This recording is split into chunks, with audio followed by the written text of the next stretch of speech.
इस क्लास में अपन अपना जो चैप्टर नंबर 10 चल रहा है इसकी लास्ट क्लास होने वाली है और इसकी एक जो घटना थी अपने वो बच गई थी। अपन ने दो घटना कंप्लीट कर ली थी, एक तो प्रकाश का व्यतिकरण और एक पढ़ लिया अपन ने विवर्तन। तो लास्ट क्लास में मैंने विवर्तन को कंप्लीट करवा दिया था और अब एक घटना और बची है लास्ट, जो है आपका प्रकाश का दूरवर्ण। ठीक है, इस क्लास में अपन दूरवर्ण पढ़ेंगे और दूरवर्ण के बाद दूरवर्ण पर आधारित एक मेलस का नियम और इसके बाद एक नियम और बचेगा। ये दो नियम अपन करने के बाद अपना चैप्टर है वो खत्म हो जाएगा।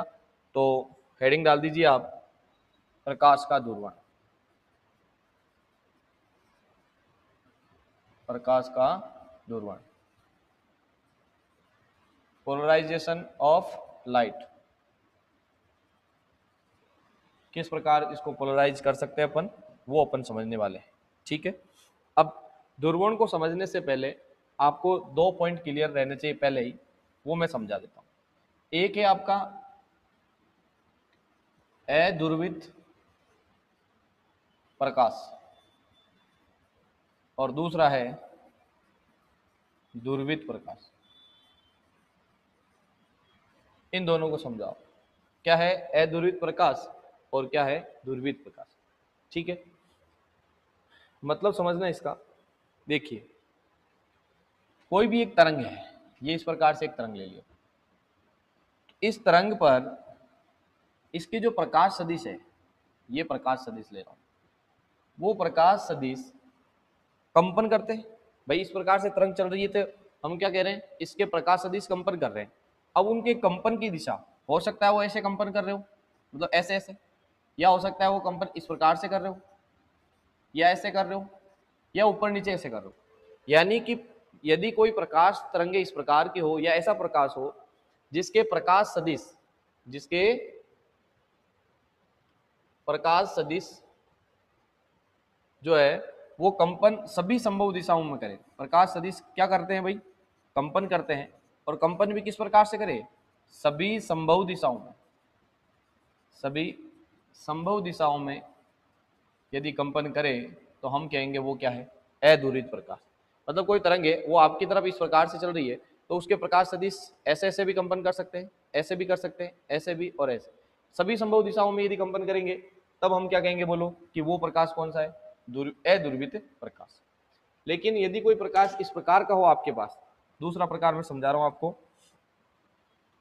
तरंग है इस प्रकार से चल रही है और इसका जो प्रकाश सदिश है वो इस प्रकार से कंपन करे, केवल सारे के सारे प्रकाश सदिशों को देखें तो वो एक ही दिशा में फिक्स डायरेक्शन में यदि कंपन करे तो हम इसे कहेंगे ध्रुवित प्रकाश। बोलो कौन सा प्रकाश बोला जाएगा, ये हो जाएगा आपका ध्रुवित प्रकाश। ठीक है, सभी संभव दिशाओं में कंपन करने वाला प्रकाश अध्रुवित प्रकाश है और एक निश्चित दिशा में यदि कंपन करे। और एक और बात का ध्यान रखना, ये जो कंपन है वो हमेशा तरंग संचरण के लंबवत होगा। तरंग संचरण की दिशा के, तरंग संचरण की दिशा के लंबवत ये कंपन होने वाले। तो कंपन यदि तरंग संचरण की दिशा के लंबवत सभी दिशाओं में हो तो अध्रुवित है, और एक फिक्स डायरेक्शन में हो तो वो ध्रुवित है। अब यहीं से मैं समझा रहा हूं प्रकाश के ध्रुवण की परिभाषा। बोलो किसकी डेफिनेशन समझा रहा हूं, प्रकाश के ध्रुवण की, ध्यान से समझना। यानी वह प्रक्रिया, आप वह प्रक्रिया लिख दो या कोई भी एक सिस्टम मान लो जिसके द्वारा अध्रुवित प्रकाश को ध्रुवित प्रकाश में बदला जाता हो।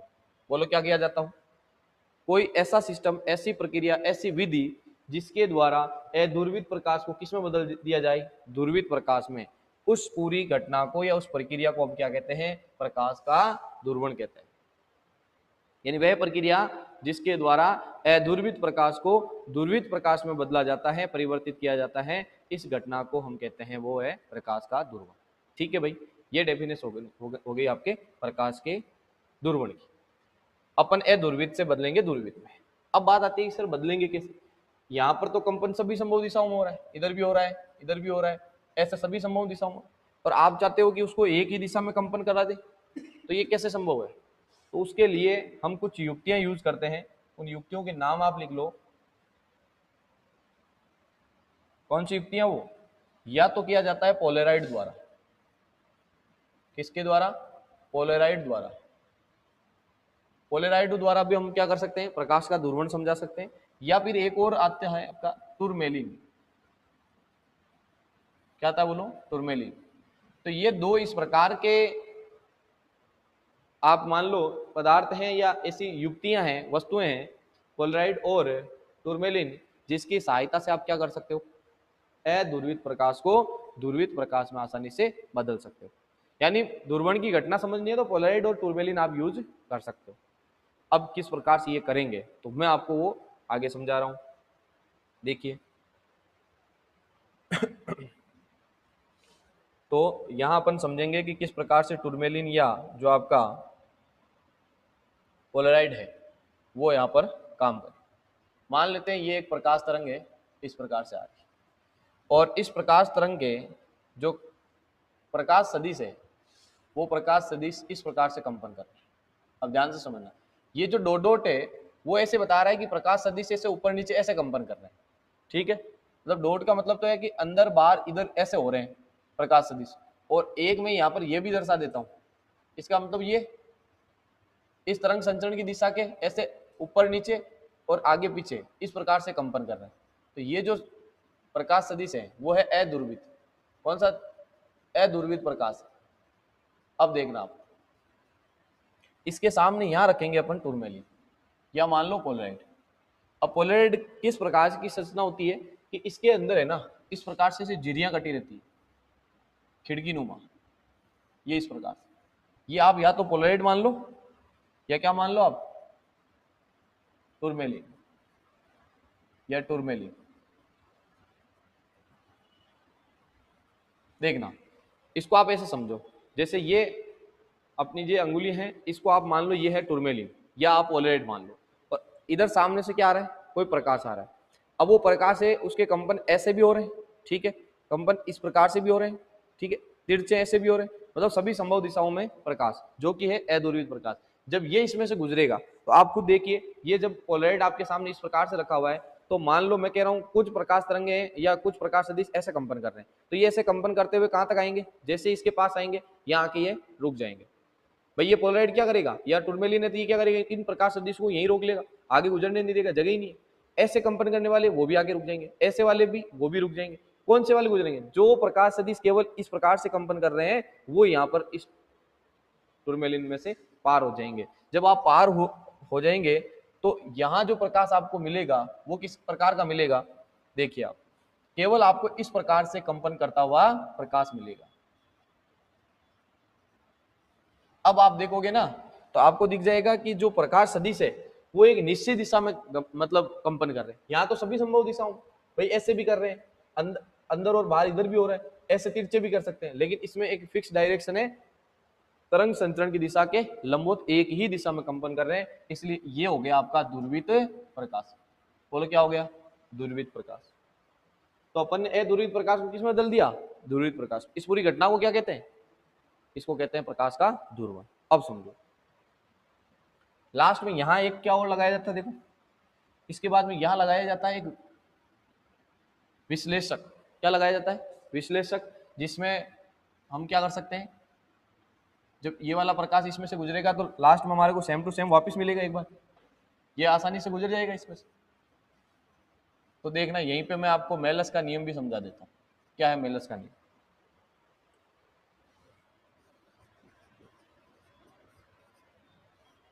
मेलस का नियम, मेलस का नियम हमें क्या बताता है कि ये है आपका विश्लेषक फर्स्ट और ये विश्लेषक सेकंड। जब आप पहले विश्लेषक से ये प्रकाश गुजरा तो ये दूरबीन में बदला, दूरबीन के बाद में सेकंड से निकला, तो जो लास्ट में हमारे को प्रकाश मिला, इस लास्ट में निकलने वाले प्रकाश की तीव्रता, निकलने वाले लास्ट में जो प्राप्त हुआ ना प्रकाश, उसकी जो तीव्रता है वो किसके बराबर होती है? वो समानुपाती होगी किन किन के बीच में? इन दोनों विश्लेषकों के अक्षों के मध्य बने कोण के कोज्या के वर्ग के समानुपाती। भाई कोज्या मतलब कोस, उसका वर्ग कर दिया। यानी ये दोनों जो एक तो होता है ध्रुवक, इसको आप ध्रुवक बोल दो, ये क्या है, ध्रुवक, और ये क्या है, विश्लेषक। अब इसको ध्रुवक क्यों बोल रहा हूं, क्योंकि इसने ध्रुवण किया, और इसको विश्लेषक क्यों बोल रहा हूं, क्योंकि इससे विश्लेषण किया जाएगा कि जो मिलने वाला प्रकाश है उसकी तीव्रता किस प्रकार से हमारे को मिल रही है, 0 मिल रही है, अधिकतम मिल रही है, किस प्रकार। अब इनके दोनों के देखो, अभी अक्ष इसका इस प्रकार से, इसका भी अक्ष इस प्रकार, मैं कह रहा हूं दोनों के मध्य कोण आप देखोगे तो 0 मिलेगा, है कि नहीं भाई। यदि अपन दोनों के बीच में कोण देखें तो आप ऐसे समझो, ये पहला आप ध्रुवक मान लो, और ये ध्रुवक मान लो, ये वाला हाथ, और ये क्या है, विश्लेषक। अब देखें दोनों के बीच में कोण बनेगा तो आप कहोगे सर दोनों के बीच में 0 डिग्री कोण बन रहा है कि नहीं। और यदि इसी ध्रुवक को मैं ऐसे से रखूं या विश्लेषक को ऐसे से रखूं और ध्रुवक को ऐसे घुमा दूं, मान लो अब पूछे आपको अब कितना कोण बन रहा है, 90 डिग्री, भाई क्रॉस में है ना, तो 90 डिग्री, और ऐसा है तो 0 डिग्री। यानी ये दोनों के बीच में कोण पर डिपेंड करता है, कौन, मिलने वाली प्रकाश की तीव्रता। भाई सीधी रहेगी तो बिल्कुल इससे भी गुजर जाएगा, इससे भी गुजर जाएगा, तो हमारे को सबसे ज्यादा मिलेगा जब दोनों के बीच में कोण कितना हो, 0। और मैं ऐसे कर दूंगा तो पेक हो जाएगा, अब कोई सही प्रकाश नहीं आएगा, यानी कि 0 डिग्री, मतलब 0 तीव्रता मिलेगी, और थीटा 90 डिग्री बनेगा। और थोड़ा ऐसे क्रॉस में रहेगा तो थोड़ा बहुत तो प्रकाश निकल सकता है। तीनों कंडीशन अभी बता दूंगा। तो ये मिलने वाली जो प्रकाश की तीव्रता है आई, वो समानुपाती होगी कोस स्क्वायर थीटा के, और यही क्या है, मेलस का नियम। अब सुनो, समानुपाती का चिन्ह हटाएंगे तो आई बराबर आएगा आई नोट कॉस स्क्वायर थीटा। आई नोट क्या है यहाँ पर, आई नोट है इस प्रकाश की तीव्रता जो कि ध्रुवित प्रकाश, और जो हमारे को लास्ट में ये निर्गत हुआ, जो प्राप्त हुआ, उसकी तीव्रता को अपन ने क्या माना, आई माना। ठीक, अब देखिए हम यहाँ पे कंडीशन ले रहे हैं, कितनी कंडीशन लेंगे, 3 कंडीशन। पहली कंडीशन क्या हो सकती है बोलो, थीटा क्या हो, 0 डिग्री, फिर क्या हो, थीटा 90 डिग्री, फिर क्या हो, थीटा, आप केवल थीटा ही रख दो, थीटा की जगह थीटा। तो जब थीटा की जगह थीटा रखोगे तो सीधा सीधा ये सूत्र आ जाएगा, तो कंडीशन केवल 2 ही बची। ठीक है, इन कंडीशन से क्वेश्चन आता है, क्या क्वेश्चन आएगा, बोर्ड एग्जाम में भी पूछता है और यहाँ पर भी पूछा जाता है। किस प्रकार से क्वेश्चन आएगा, देखो जब 0 करेंगे तो आई बराबर I naught cos square 0 degree. Cos 0 का मान कितना होता है, एक का स्क्वायर करेंगे तो 1, और 1 को आई नॉट से गुणा करेंगे तो आई नॉट आएगा, मतलब आई बराबर आएगा आई नॉट। यानी जब दोनों, इसको बोलते हैं समांतर व्यवस्था, क्या बोलते हैं, हाँ समांतर व्यवस्था, ये पूछा जाता है। एक तो समांतर व्यवस्था पर क्वेश्चन आता है, एक क्रॉसक्षेत्र व्यवस्था पर, ठीक है, 12th में आपने पढ़ा होगा। तो आई बराबर आई नोट आने का मतलब ये है कि जो आपका ध्रुवित प्रकाश है सेम टू सेम हमारे को मिला लास्ट में, जो निकलने वाला प्रकाश, इन दोनों की तीव्रता बिल्कुल सेम होगी। कब, जब दोनों ध्रुवक और विश्लेषक क्या हो, एक दूसरे के समांतर हो, यानी 0 डिग्री का कोण होना चाहिए। दूसरी स्थिति देखना आप, जब थीटा 90 हो तो आई नॉट कॉस स्क्वायर और 90 डिग्री, कॉस 90 का मान 0, तो ये 0 हो जाएगा बिल्कुल। अभी मैंने बताया ना आपको, प्रैक्टिकली बताया था कि भाई ऐसे हो जाएगा, दोनों एक दूसरे के लंबवत तो प्रकाश गुजरेगा नहीं। और इस व्यवस्था को क्या बोलते हैं, इस व्यवस्था को बोलते हैं क्रॉसक्षेत्र व्यवस्था। बोलो कौन सी व्यवस्था बोलते हैं, क्रॉसक्षेत्र व्यवस्था। ठीक है, और थीटा के टाइम तो आपको मैंने पहले ही बता दिया ये कंडीशन। तो हम कह सकते हैं समांतर व्यवस्था में हमें अधिकतम तीव्रता प्राप्त होगी, और जब 90 डिग्री होगा तो आपको 0 तीव्रता मिलेगी। ठीक है, ये मेलस का नियम भी हो गया कंप्लीट, ध्रुवण भी हो गया। ठीक है, और ध्यान रखना पोलेराइड और टूरमेलिन, इनके द्वारा अपन ने क्या समझा है, प्रकाश के ध्रुवण को समझा है। अब बात आती है इसके बाद में एक और नियम है, जैसे आपने एक पढ़ा होगा ध्रुवण कोण, क्या पढ़ा होगा, ध्रुवण, जिसे हम कह सकते हैं ध्रुवण के लिए नियम है ब्रूस्टर का नियम।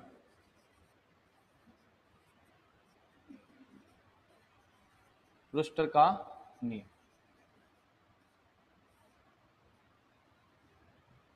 ब्रूस्टर का नियम, इसको समझो आप, क्या है ब्रूस्टर का नियम। यहां से भी क्वेश्चन बोर्ड एग्जाम में भी पूछा जाता है, और साथ में आपके नर्सिंग वाले एग्जाम में भी पूछते हैं, और दोनों क्वेश्चन बनते हैं ऑब्जेक्टिव और सब्जेक्टिव, देखना किस पर। तो पहली बात तो यह है कि इन्होंने बताया क्या, देखो 1811 में इन्होंने एक नियम दिया, ब्रूस्टर नामक वैज्ञानिक ने, और इन्होंने बताया कि जब कोई प्रकाश किरण, देखना आप यहां समझा रहा हूं मैं आपको, ये मान लो आपका एक पृष्ठ है, ये इस प्रकार का पृष्ठ है कि इस पर जब प्रकाश आएगा ना तो कुछ प्रकाश इसमें अपवर्तित हो जाएगा और कुछ प्रकाश इसमें परावर्तित हो जाएगा, मतलब दोनों घटनाएं यहाँ पर देखने को मिलती है। तो ध्यान से समझना, इन्होंने समझाया कि जब कोई प्रकाश किरण किसी ऐसे पृष्ठ पर आपतित हो, और ये जो प्रकाश आ रहा है ना इसके बारे में ध्यान रखना, ये अध्रुवित प्रकाश आपतित करवाया है। कौन सा प्रकाश? अध्रुवित प्रकाश। अध्रुवित प्रकाश की क्या विशेषता होती है कि इसके जो कंपन है वो सभी संभव दिशाओं में हो सकते हैं। इस प्रकार से ये सभी संभव दिशाओं में इसके प्रकाश सदिश है वो कंपन करते हैं। तो जब प्रकाश इस प्रकार से आपतित हो ऐसे पृष्ठ पर कि इसमें से कुछ प्रकाश, जैसे यहां पर मैं अभिलंब बना दूं,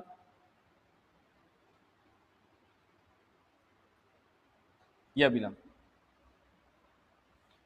तो हम कह रहे हैं कुछ प्रकाश तो इसमें से क्या हो गया? अपवर्तित हो गया, और कुछ प्रकाश इसमें से क्या होगा? परावर्तित। ये है परावर्तित।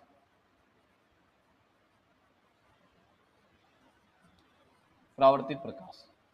अब देखना यहां घटना क्या घटित हो रही है वो सुनो। हमारे पृष्ठ पर जो प्रकाश आ रहा है, इस प्रकाश के लिए ये जो आपतन कोण है, ये जो अपन कोण आई लिखते हैं ना, इसकी बात हो रही है।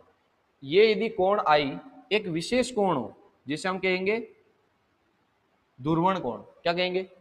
यानी आपतित कोण, ये जो आपतन कोण है आपका, आपतन कोण क्या हो? एक विशेष कोण हो जिसे हम कोण क्या कर रहे हैं? कोण आई पी से लिखेंगे, यानी angle of polarization. Polarized angle के लिए जब बात करेंगे तो इस विशेष कोण पर एक कंडीशन बनती है, और कंडीशन क्या है कि आपतन कोण यदि ध्रुवण कोण हो, क्या नाम दिया इसका? या तो कह दो इसको ध्रुवण कोण, एक दूसरा नाम और है ब्रूस्टर कोण। दूसरा कोण क्या है? इसका नाम क्या है? ब्रूस्टर कोण। तो आई पी से भी लिखा जा सकता है, आई बी से भी लिखा जा सकता है, दोनों में से। अब जब ये कोण आई पी हो तो ध्यान रखना जो आपका परावर्तित प्रकाश है वो हमेशा 100% ध्रुवित प्रकाश होगा। कितना? 100% ध्रुवित प्रकाश प्राप्त होता है, और ये अध्रुवित या ध्रुवित दोनों हो सकता है, मतलब कंप्लीट नहीं हो सकता है। ये अध्रुवित आप कह सकते हो। कौन सा? जो अपवर्तित हुआ, ये अपवर्तित है। बात समझ में आई? मतलब प्रकाश का यहां पर परावर्तन भी हो रहा है और अपवर्तन भी हो रहा है। लेकिन जब हम कहते हैं परावर्तन और अपवर्तन में अपन ने नियम पढ़े, जो कोण आई है वो आपतन कोण, इस प्रकार का आपतन कोण हो कि जो आपका परावर्तित प्रकाश है वो 100% ध्रुवित हो, प्राप्त हो जाए, उस कोण को हम क्या कहते हैं? आपतन कोण को ब्रूस्टर कोण या ध्रुवण कोण। परिभाषा लिख सकते हैं, वह आपतन कोण का वह विशेष मान जिस पर परावर्तित प्रकाश 100% क्या हो? ध्रुवित प्रकाश प्राप्त हो, उस प्रकार के आपतन कोण को हम क्या कहते हैं? ध्रुवण या ब्रूस्टर कोण कहते हैं। अब इसमें देखो क्या चीजें हमारे को और प्रूव करनी होती है वो यहाँ पर देखना। ये कोण आई है तो ये भी कोण कितना होगा?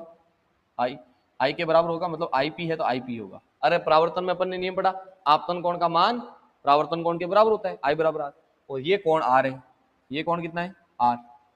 अब देखना आप, यहां बात आती है मेलस और ब्रूस्टर।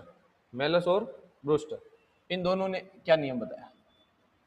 मेलस प्लस ब्रूस्टर इन दोनों ने मिलकर एक नियम दिया, और नियम क्या है कि यदि आप ये जो आपतन कोण है जिसको आप लिख रहे हो ध्रुवण कोण से, इसकी निकालो आप क्या? Tan theta. क्या निकालो? टेन आई पी निकालो, तो वो प्राप्त होता है इस माध्यम के अपवर्तनांक के बराबर। ध्यान से समझना ये लाइन। बात क्या है? मेलस और ब्रूस्टर ने क्या बताया कि जब ये आप कर रहे हो ना, कुछ प्रकाश परावर्तित हो रहा है कुछ अपवर्तित हो रहा है, और ऐसा कोण लिया कि जिस पर परावर्तित प्रकाश 100% आपको ध्रुवित मिला, जिसे हम आप कह रहे हो ध्रुवण या ब्रूस्टर कोण। तो ध्रुवण या ब्रूस्टर कोण के दौरान ये जो आपतन कोण का स्पर्श जा, टेन को क्या बोलते हैं? देखो, साइन को बोलते हैं जा, कोस को बोलते हैं कोजा, और टेन को बोलते हैं स्पर्श जा। तो ब्रूस्टर कोण की स्पर्श जा इस माध्यम के अपवर्तनांक के बराबर होता है। ये बात आपको याद में रहनी चाहिए कि जो टेन आई पी है वो एन है। अभी इसमें मैं इसको सोल्व करके क्या लिख सकता हूं? साइन आई पी बट्टे cos I P, sine I P बट्टे कॉस आई पी बराबर एन। ये समीकरण नंबर 1। ये कैसे लिखा मैंने, टेन बराबर क्या होता है, साइन बटे कॉस, उसके हिसाब से लिख दिया। अब आगे देखो, इसी दौरान इसमें मैं लगाऊंगा स्नेल का नियम, स्नेल के नियम से लगाओ स्नेल का नियम। आप देख रहे हो स्नेल का नियम कहता है कि साइन आई बट्टे साइन आर बराबर होता है एन टू वन, यही पढ़ा ना। अब एन टू वन को अपन क्या लिख सकते हैं, एन टू बटे एन वन। अब ध्यान से सूत्र इसके, भाई ये तो अपन ने स्नेल का नियम लिखा, इसमें लगाएंगे तो कैसे लिखेंगे, देखो साइन आई की जगह कौन है, आई पी है, और आई की जगह कौन है, आई पी। आर की जगह कौन है, आर की जगह आर है, तो साइन आर बराबर एन टू। अब देखना एन वन कौन है, एन वन हमने माना ऊपर तो है वायु, क्या माना, वायु, और ये कोई दूसरा एक अन्य माध्यम है, अन्य माध्यम। इस माध्यम का अपूर्णांक तो मान लो n है, और वायु का तो आपको पता ही है कितना होता है, 1। तो यहां लिखूंगा मैं n2 की जगह तो लिख दूंगा n, और बटे में 1 लिखने की जरूरत है नहीं, है कि नहीं, तो केवल n ही रह जाएगा ना। भाई इसकी जगह तो लिख दो n, इसकी जगह लिखो 1, 1 का भाग n में देंगे तो n ही आएगा। और इसको आप समीकरण बना दो 2, बोलो क्या बना दो, समीकरण 2। अब आप 1 व 2 से क्या कर सकते हो बताओ, 1 में भी राइट हैंड साइड में क्या है n, 2 में भी क्या है n, तो 1 व 2 से समीकरण है 1 व 2 से, 1 व 2 से क्या मिलेगा आपको कि राइट हैंड बराबर करेंगे, सॉरी लेफ्ट हैंड, तो साइन आई पी बट्टे कॉस आई पी, ये इसकी लेफ्ट हैंड साइड है, इसकी बराबर करो साइन आई पी बट्टे साइन आर, ठीक है। अब देखो साइन आई पी से साइन आई पी कट जाएगा, तो कौन बचेगा, कॉस आई पी बराबर साइन आर, यही तो बचा। अब एक और काम कर सकते हैं यहाँ पर, थोड़ा सा ध्यान देना, कोस को किस में बदल रहा हूँ, साइन में। कोस को साइन में बदलने के लिए क्या कर सकते हो, साइन 90 माइनस थीटा करते हैं ना, साइन 90 माइनस थीटा क्या होता है, कोस थीटा। तो मैं थीटा कौन है, आई पी है, और बराबर में क्या है, साइन आर है। अब साइन से साइन और कैंसिल कर दो, तो लास्ट में जो बचेगा उसको यहां लिख देते हैं अपन कि क्या आया, 90 माइनस आई पी बराबर आया आर, है कि नहीं। अब इस आई पी को उधर भेज दो, लास्ट वाली चीज को यहां नीचे लिख देते हैं अपन, क्या आया देखो, बात करें यहां पर इसको उधर भेजेंगे तो कोण आईपी, कोण आईपी उधर जाके प्लस हो गया, ये कौन है, कोण आर है, बराबर में कितना आ रहा है 90 डिग्री। अतः हम कह सकते हैं इस घटना के अंदर जो आपका आईपी है, आईपी और आर, आईपी और आर, ये आईपी हो गया और ये आर हो गया, ये सीधी लाइन है अभिलंब वाली, ये और ये जुड़ के कितना हो गया बोलो, ये दोनों जुड़ के हो रहे हैं 90 डिग्री। तो एक सीधी सरल रेखा कितने डिग्री कोण बनाती, 180 डिग्री का, कितने के 180 में से ये जुड़ के 90 हो गया, तो ये कितना बचा पीछे, हम कहेंगे ये भी 90 डिग्री बच गया, कितना बच गया 90 डिग्री। और इसी से रिजल्ट निकला अपना कि जब ये दोनों 90 डिग्री है तो हम कहेंगे इस घटना में परावर्तित किरण है, जो एक तो परावर्तित किरण और दूसरी अपवर्तित किरण, दूसरी आपकी अपवर्तित किरण, ये एक दूसरे के क्या है, लंबवत है, क्या है बोलो, लंबवत। ये है आपका ब्रूस्टर या ध्रुवण का नियम, जिसमें आप ये ध्रुवण कोण या ब्रूस्टर कोण पढ़ते हो आईपी, जिस पर परावर्तित प्रकाश 100% हमारे को ध्रुवित प्राप्त हो, और मेलस के अनुसार ये स्पर्शज्या है वो इसके अपूर्णांक के बराबर होती है। फिर अपन ने उसको तो टेन को साइन बटे कॉस लिख दिया, और स्नेल का नियम लगा के जो चीजें बराबर करनी थी बराबर करी, ये बराबर। आपको ये भी पूछा जा सकता है कि बताओ परावर्तन कोण और अपवर्तन कोण का मान कितना है जोड़ के, तो ये दिया हुआ रह सकता है कि ब्रूस्टर के नियम में जो व्यंजक प्राप्त होता है वो होता है अपवर्तन कोण और परावर्तन कोण का योग 90 डिग्री। या ये भी दिया जा सकता है कि परावर्तित किरण और अपवर्तित किरण एक दूसरे के होती हैं समांतर, लंबवत, प्रति समांतर, या इनमें से कोई नहीं, तो हमें ध्यान रखना है लंबवत होती, ठीक है। तो ये अपना जो पार्ट नंबर 10 है वो इस प्रकार से कंप्लीट होता है। अपन ने व्यतिकरण पढ़ा, विवर्तन पढ़ा, विवर्तन के प्रकार, दोनों का कंपेरिजन भी किया था उसके बाद में, और उसके बाद में प्रकाश का ध्रुवण, ध्रुवण में मेलस का नियम इंपॉर्टेंट है, और साथ में ये ब्रूस्टर का नियम। ठीक है, इस प्रकार से अपने 10 चैप्टर कंप्लीट होते हैं। आप जो भी चैप्टर हो चुके हैं उन सभी की क्लास देखें, जैसे आप 1 बाय 1 आगे वाले चैप्टर को इजी से समझ सके। और अब मिलते हैं अगली क्लास में अपन पार्ट नंबर 11 के साथ। तब तक के लिए जय हिंद, थैंक यू।